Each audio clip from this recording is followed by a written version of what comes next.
So now that My Hero Academia has ended, I wanted to discuss one of the biggest setups that never got paid off in the finale, that being the Quirk Singularity Doomsday Theory, and how this could lead to a potential sequel. I know it's copium, but let me cook, as this is just too big of a plot hole to not get addressed by some sort of follow-up. You see, in the Rise of Villains saga, during the Remedial Course arc, we are first introduced to the concept of the Quirk Singularity Doomsday Theory when President Mike was shocked to see how powerful the quirks of the children were in terms of both a physical and psychological standpoint compared to his and other quirks back when he was a kid. The Shiketsu High student Seiji tells President Mike that he heard about this specific phenomenon before, where he states that with each new generation, quirks blend and evolve, and there will come a day when these complex, overpowered quirks can no longer be controlled by an individual. They call it the Quirk Singularity Doomsday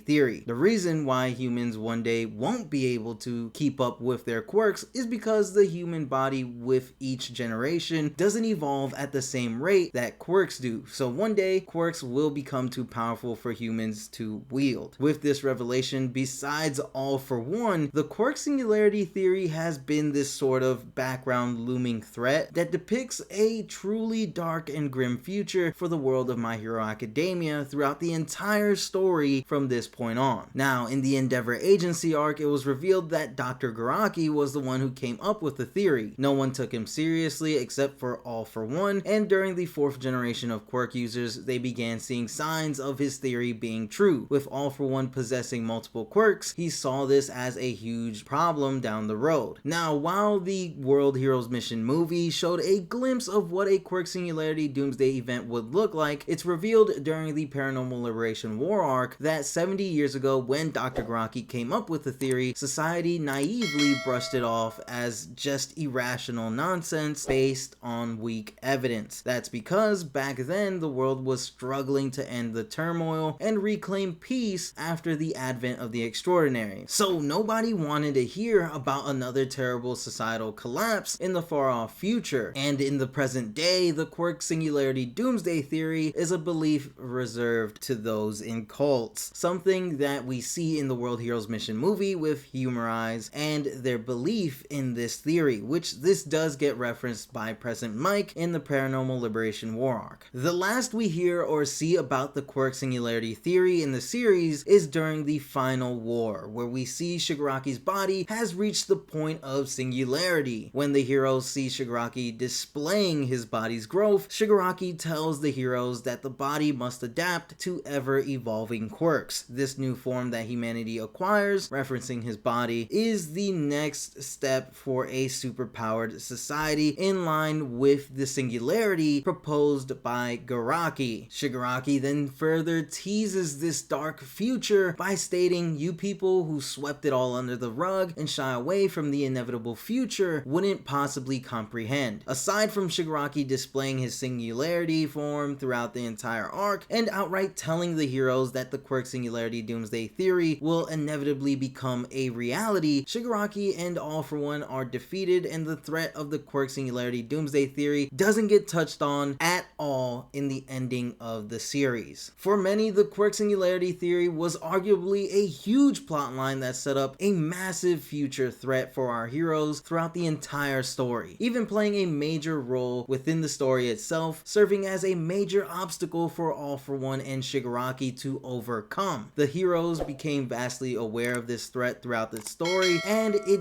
doesn't even get mentioned in the ending of the story. Granted, you could say, well, the theory itself is an idea that won't come into fruition until very far off into the future, where our heroes most likely might not even be alive to see that day come, and the theory doesn't really impact Deku's story or journey for that very same reason, so it didn't really need to get brought up in the end, which is true to a certain extent. But throughout the series, it was made clear that the Quirk Singularity Theory was a very real threat for the future. A future that Deku and the gang fought very hard to protect. A future where Deku inevitably made a huge change to society for the better, thanks to his actions during the war. And it doesn't get brought up once in the epilogue of My Hero Academia, or does it? You see, in the very last chapter of My Hero Academia, after 8 years have passed and Deku fully losing One for All, at the very end of the chapter, All Might comes through with a surprise gift for Deku. Before handing Deku the gift, he tells Izuku the data obtained from the battle between him and All for One 8 years ago opened up all sorts of exciting possibilities. Just as quirks themselves grow and deepen, so does technology. With Deku having mastered using multiple quirks at once, he wants Deku out there giving them more data with the new armored suit specifically made for Deku. This of course lets Deku go back into action as a hero again to continue his journey as a hero. What makes this so interesting though is that All Might gave Deku this new suit that not only allows Deku to be a hero again, but also allows All Might, Melissa, and May to gather data based on Deku's actions. It's clear that the data is for furthering technology to keep up with quirks, since All Might does say just as quirks grow and deepen, so does technology. It's possible that this hinted at the fact that the heroes did end up taking the Quirk Singularity Theory seriously, and Deku's suit and the data it gathers is going to help in a way where technology will help give humans control over their overpowered quirks in the future. This of course is just speculation, as the theory itself never directly gets addressed in the final chapter, but with My Hero Academia ending in a way where it's open for the story and the world to continue, I think a potential sequel could tackle the threat of the Quirk Singularity Theory. Picture this: imagine a sequel to My Hero Academia that starts off in the not so distant future, and the world is absolutely left in ruin, not by a villain, but from the Quirk Singularity event that wipes the majority of Earth's population. Here it's revealed that despite everyone's best efforts, technology wasn't able to catch up in time to prevent this from happening. A group of surviving heroes are going through rubble for food, trying to survive as the wasteland is being ruled over by an extremely powerful quirk user, and comes across a statue of Deku. This inspires them to take action and save the world, just as Deku did back then. Here it's revealed that among the group lies a descendant of Eri with similar rewind powers. Inspired, the group manages to figure out a way to go back in time with the use of rewind and leftover technology, and prepared to make the jump. Meanwhile, a group of villains that rule over the wastelands catches wind of the heroes trying to stop the singularity event from happening, and plan to stop them because they like the way things are with them in charge. The heroes gather all of the current info they could find about the progress made to prevent the singularity, but then are attacked by the villain group, forcing the heroes to make the jump that sends not only the heroes